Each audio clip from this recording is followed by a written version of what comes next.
What's up, everybody? It's Eric and Will from the Mature Minded Gamers Group. We're going to do a quick segment on New World. Amazon's MMORPG just had a preview week that we're actually in the middle of right now. We've been playing for the last few nights, and we're going to talk about our experiences, what we like, what we don't like, and everything in between. Will, let's start us out. Let's tell everybody about your character first. What are you playing? I am playing a character that I am focusing using sword and board and a life staff. I'm trying to do like a cleric type where I can focus on healing up the party when we do group stuff. And that's kind of what I'm looking forward to the most. What about you? I should have mentioned that there is no actual classes in New World. You just pick up your weapon and start using it, and you do assign attribute points, which gives you bigger bonuses for whatever you're using. So, like if you're a melee character, you want strength and dex. If you're a caster of some sort, maybe intelligence. And then there's obviously the other in between. You have vitality, and that raises your health. And so strength, dex, intelligence, vitality, and that's the main attributes that you can raise. And then you just pick up your weapon and start using it, and you can be bad at something and still use it, and it's actually fine. Like I have nothing in strength, just the base 5, and I still use my sword and shield, but I'm mostly a magic caster with a fire staff is my main focus.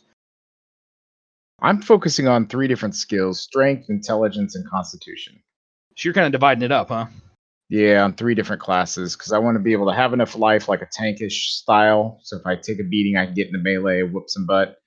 Not really focused on dex because I'm not doing the ranged weapons.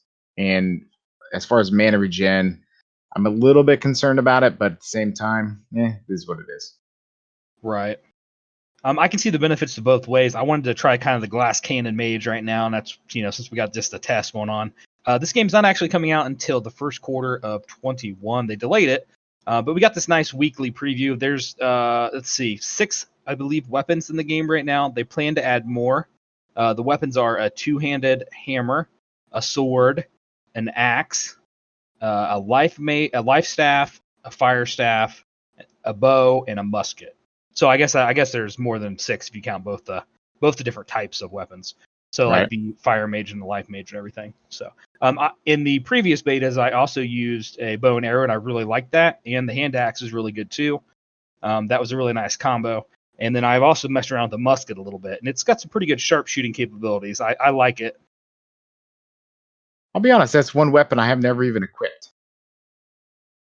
Yeah, I hadn't either until this beta, and I tested it out for a while, and I would use it, but the downside of it, you have to keep making ammo. And so you go through quite a bit of ammo in this game. And though crafting's not hard, and it's actually really fun, it's just one less thing I wanted to worry about. That's why I went with the mage.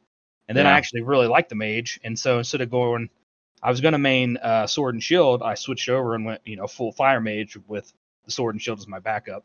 Let's talk about crafting real quick. Have you messed with it much? I have. I did the first go round more than what I'm doing here. I'm kind of just more mining stuff, but it's really cool in the fact that you're always going to be trying to craft the light, or not craft, but mine the small stuff, because you need that small stuff to be able to then make the bigger stuff, such as like when you get hemp, you're going to get linen. When you kill like a wolf, and you're going to skin the wolf, and you're going to get the leather, and then you're going to take the leather and you're going to make different levels of that leather, like coarse leather. And every time that you get a group of it, you're going to be able to take that, you're going to level that up.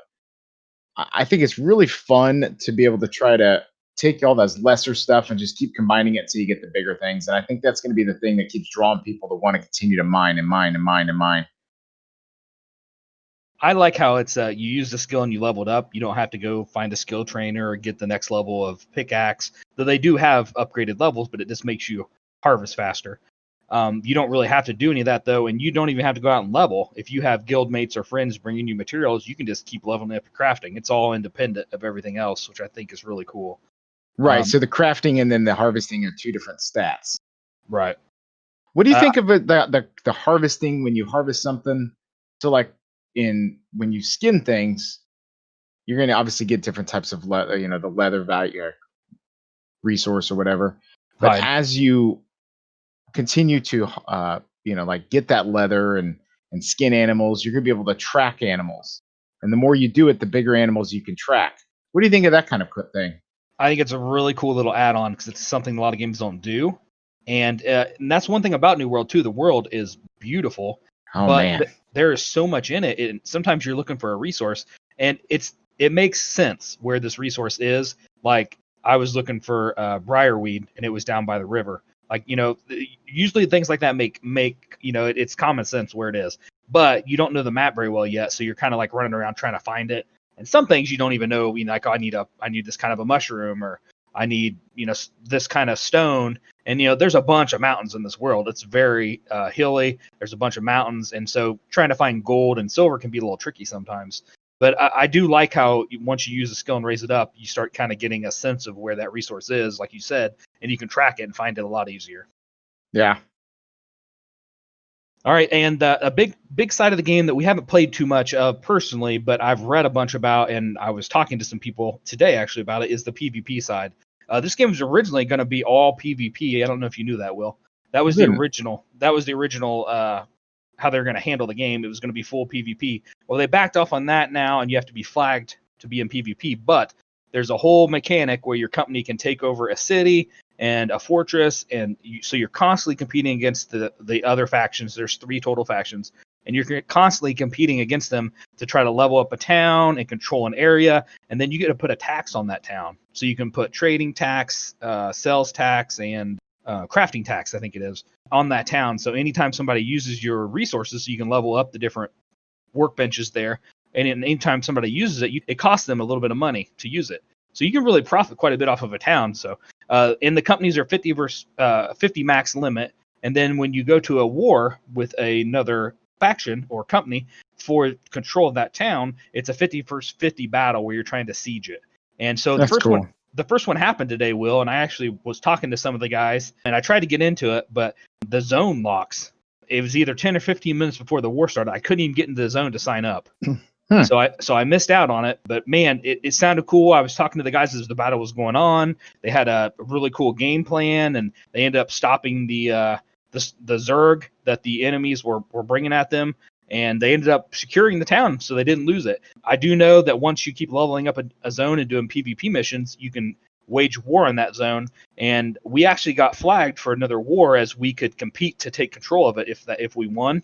So whoever has done the most work to raise up your faction for that company-wise, I think you get a better chance of being the leader in the war.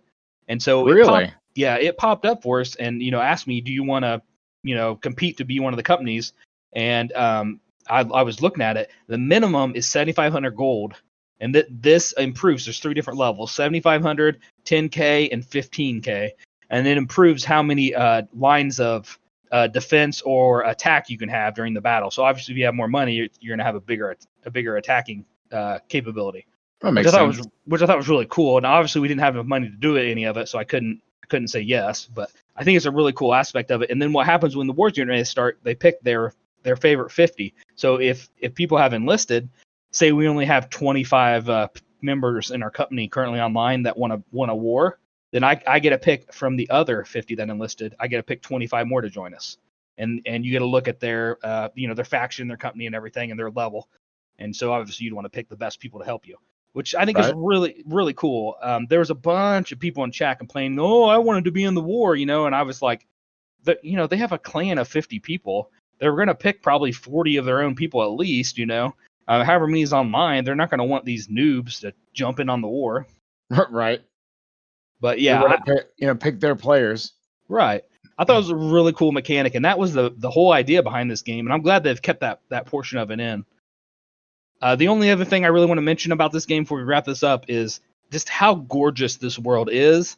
It's all completely custom. It is kind of a smaller world compared to a lot of other MMOs, but there's no kind of mounts or vehicles. You have to run, and I'm gonna guess it'd probably take you. What do you think, Will? 5 hours to run from top to bottom? Well, maybe not 5, maybe 4 hours from top to bottom. Yeah, because it's taller. It's more vertical of a map than it is horizontal. I would guess more 2 to 2.5 hours to run. Yeah, you're probably right. North. You're probably right. Now I think about it. You can move. It's a long haul, and you're going by foot. You're trying to Right. dodge enemies because the enemies in this game. And that's my favorite part of this game is the combat. The Oh enemies God. the enemies in this game are no joke. So if you're not on your toes, you can easily lose a battle, even against a lesser monster, especially if there's more than one of them. Absolutely. Yeah. Absolutely. And that's one of the cool things that I like about it is it has that, you've got your attacks, you got your defense. It's not a tab target and then just click a button and keep attacking. You've got to like dodge, you've got to know when to block, you've got to know when to strike, you've got to know which weapon to use. I mean, plus you've got your different types of armor that you got to pick and what weapon style you're going to be using. Is it a mage caster? Is it a physical? And and it's just so fluid. Combat just feels great. Yeah. It's just, oh man. Yep. It's probably my favorite part of the game. You do get 3 abilities to use too, and I've seen a lot of people complain about that. But after doing just the base combat, like you said, the dodge and the block, and then you have a regular attack and usually a super attack with most weapons. There is more than enough to do. The 3 abilities do not feel like there's not enough abilities. I guess like I honestly I'm more focused on the base combat is what I should have said. Right. I keep forgetting to use them sometimes, and I'm like, oh, I've got this ability I can use. But I mean, when you think about it, when you get to level 30, you're going to have 3 different weapons you can use. I mean, essentially, that's 9 different skills you can use at any one given time. Plus, their standard strikes, their standard defenses, you know. And Yeah. I think by the time you get to level 30, you've kind of gotten used to variation, which weapon you want to kind of like just focus on. Yep. I completely agree, and that was another big factor is you just hit 1 and 2 to switch from your 2 loadouts. At level 5, you get your second loadout, and then usually most people would do some kind of a close melee weapon and then a ranged weapon. And then like when you get that third, I mean, you can do anything you want. So I mean, that does open up a lot of different doors and a lot of different builds. Mm-hmm. All right, any final thoughts on New World? Nope. I was just gonna say if you haven't checked it out, do yourself a favor and definitely do. The open preview is running until September 5th. If you pre-order on Steam, you get instant access. And even if you don't like it, you could always just refund it after you're done checking out the preview. I highly recommend it. It's probably the most excited I've been for an MMO in a very, very long time. If you'd like to join us, we are always welcoming new members. You can go to our website, maturemindedgamers.com. Our Discord is linked right there. All of our content channels. We do board games, video games, and much more. Thanks for listening, everybody, and have yourself a great day.